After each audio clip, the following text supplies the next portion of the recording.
Tenggelamnya KRI Nanggala 402 meninggalkan duka sekaligus pertanyaan. Mengapa kapal yang diduga tidak layak operasi justru dipaksakan melaut? Pembelian alutsista besar-besaran bukan jawaban atas masalah persenjataan saat ini. Saya Anton Septian, inilah Opini Tempo.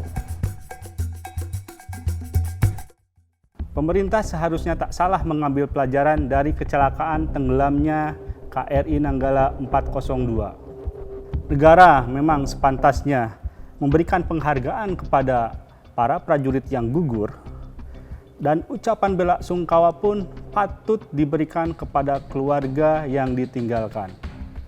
Namun yang tak kalah penting, pemerintah harus banyak melakukan pembenahan agar pengorbanan para prajurit itu tak sia-sia. Apalagi ini bukan kecelakaan pertama. Pada tahun 2012, Nanggala pernah mengalami insiden ketika gagal menembakkan torpedo pada saat latihan. 3 prajurit gugur saat itu. Padahal Nanggala saat itu baru saja menjalani perbaikan di Korea yang menghabiskan anggaran lebih dari 1 triliun.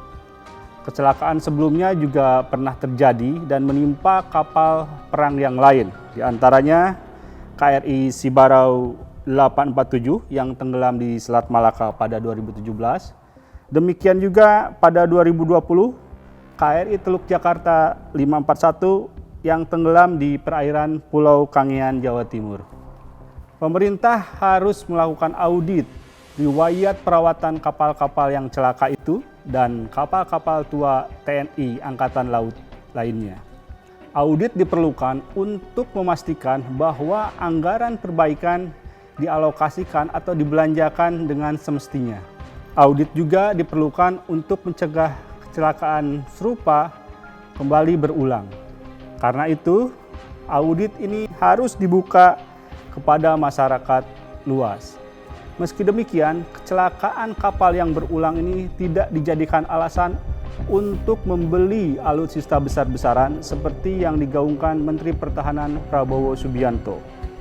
Sebab Indonesia tidak sedang menghadapi ancaman perang terbuka dari negara lain. Analisis intelijen pun menyebutkan bahwa dalam beberapa tahun ke depan tidak akan ada perang terbuka antar negara. Ambisi peremajaan senjata dan peralatan militer lainnya jangan sampai membuka peluang bagi terjadinya korupsi dan bagi-bagi komisi. Sakwa sangka ini wajar mengemuka karena kita punya catatan masa lalu yang buruk soal pengadaan alutsista. Di antaranya pembelian pesawat tempur Sukhoi yang tidak berguna karena tidak disertai dengan senjatanya. Demikian juga pembelian tank Leopard yang tidak sesuai dengan medan yang ada di Indonesia.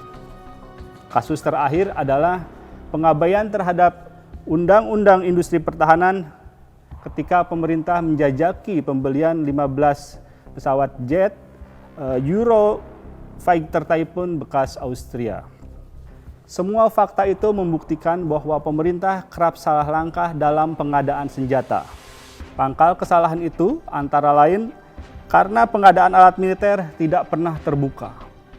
Kita tahu ketertutupan dalam penggunaan anggaran selalu rawan penyimpangan.